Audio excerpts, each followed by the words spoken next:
Hello বন্ধুরা, আশা করি তোমরা সবাই ভালো আছো। অ্যান্ড আজকে ভিডিওটা যে টপিক নিয়ে আলোচনা করতে চলেছে সেটা হচ্ছে ভিডিওগ্রাফির অ্যান্ড ভিডিও এডিটিংয়ের একটা অন্যতম পার্ট, এবং সেই পার্টটা নিয়ে আলোচনা না করলেই নয়। তো অবশ্যই আজকে সেই পার্টটা নিয়ে আলোচনা করব, এবং যে পার্টটির নাম হচ্ছে ক্রোমা কি।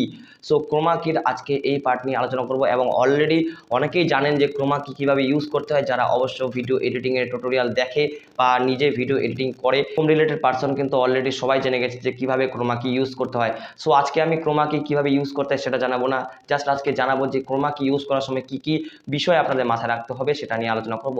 তো অবশ্যই আজকে কিছু বিষয় নিয়ে আলোচনা করতে চলেছে, তার আগে আপনার ভিডিওটিকে একটি লাইক করে দিন, এবং হ্যাঁ, এই চ্যানেলে যদি নতুন দর্শক হয়ে থাকেন তো চ্যানেলটিকে অবশ্যই সাবস্ক্রাইব করে পাশে থাকা বেল বাটনটি চাপতে কিন্তু কোনো মতেই ভোলা যাবে না। তো চলুন ভিডিওটি স্টার্ট করা যাক, লেটস স্টার্ট। তো বন্ধুরা, যেমনটা আপনাদের বললাম যে ক্রোমা কি বিষয় নিয়ে আজকে আলোচনা করব। ক্রোমা কি বিষয়টা হচ্ছে কি, আমরা গ্রিন স্ক্রিনে ভিডিওটা শ্যুট করি, এবং সেটা গ্রিন স্ক্রিনে শ্যুট করার পর সেটা আমরা অন্য একটা ভিডিওতে আমরা সেই সাবজেক্টটাকে নিয়ে যাই। যেমনটা আমি যদি এখানে গ্রিন স্ক্রিনে ধরে নিন, আমার গ্রিন স্ক্রিন রয়েছে পেছনে, তো গ্রিন স্ক্রিনে যদি আমি ভিডিওটা শ্যুট করি তাহলে কিন্তু আমার ব্যাকগ্রাউন্ডটা আমি চেঞ্জ করতে পারবো, এবং ব্যাকগ্রাউন্ডটা আমি আলাদা জায়গায় নিয়ে যেতে পারবো। এখন যদি আমি এখানে ভিডিওটা শ্যুট করতেছি, তো এখানে শ্যুট করার পর আমি পিছনে গ্রিন স্ক্রিন দিয়ে দিচ্ছি, এবং গ্রিন স্ক্রিনে আমি কিন্তু আলাদা ব্যাকগ্রাউন্ড দেখাবো। সো আলাদা ব্যাকগ্রাউন্ড আমরা যেখান থেকে ডাউনলোড করি না কেন সেখান থেকে কিন্তু কালার গ্রেডিংটা আলাদা থাকবে।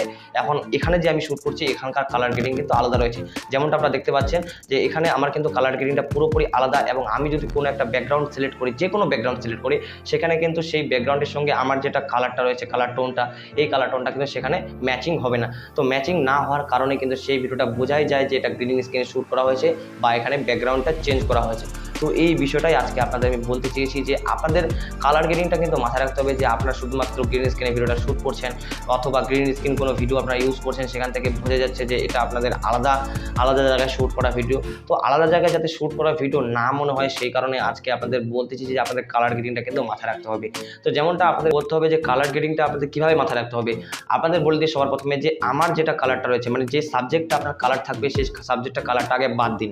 আগে দেখতে হবে যে ব্যাকগ্রাউন্ডে আপনি যে ব্যাকগ্রাউন্ডটা ইউজ করেছেন, মানে সাবজেক্টের ব্যাকগ্রাউন্ডে আপনি যে ব্যাকগ্রাউন্ড ইউজ করেছেন সেই ব্যাকগ্রাউন্ডটা কোন টাইপের কালার রয়েছে, সেখানে কি মুডি কালার রয়েছে বা ওয়ার্ম কালার রয়েছে বা কুল কালার রয়েছে। তো এরকম টাইপের কিছু আপনাদের আন্দাজ করতে হবে, সেই আন্দাজ অনুযায়ী সেই আপনাদের সাবজেক্টটার কালার রয়েছে সেই সাবজেক্টটার কালার কিন্তু চেঞ্জ করতে হবে।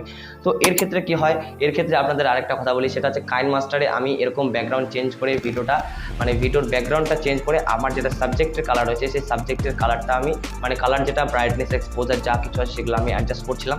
তো অ্যাডজাস্ট করার সাথে সাথে আপনার যেটা কি আসে অপশন, আপনারা স্ক্রিনে দেখুন, স্ক্রিনে দেখলে আপনারা কিন্তু বুঝতে পারবেন।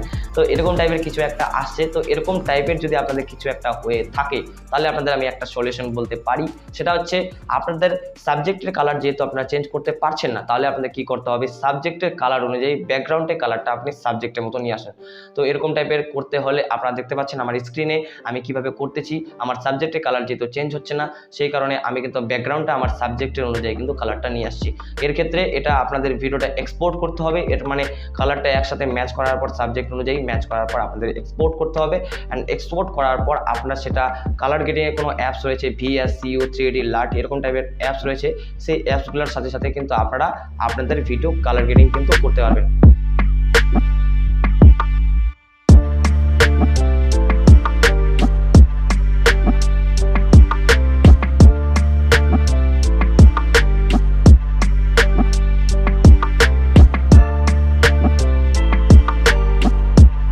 ইম্পোর্ট করার পর আপনারা সেখান থেকে অন্য কোনো কালার গ্রেডিং অ্যাপসে কালার গ্রেডিং করবেন, এবং সেখান থেকে আপনার ব্রাইটনেস এক্সপোজার নানা ধরনের অপশন রয়েছে, সেই অপশনগুলো দিয়ে আপনার ব্রাইটনেস ইনক্রিজ করতে পারেন। তো এগুলো করার পর আপনার সেই ভিডিওটাকে ভালো পরিমাণে একটা কালার গ্রেডিং করে আপনারা কিন্তু সেটা রিয়েলিস্টিক করতে পারবেন।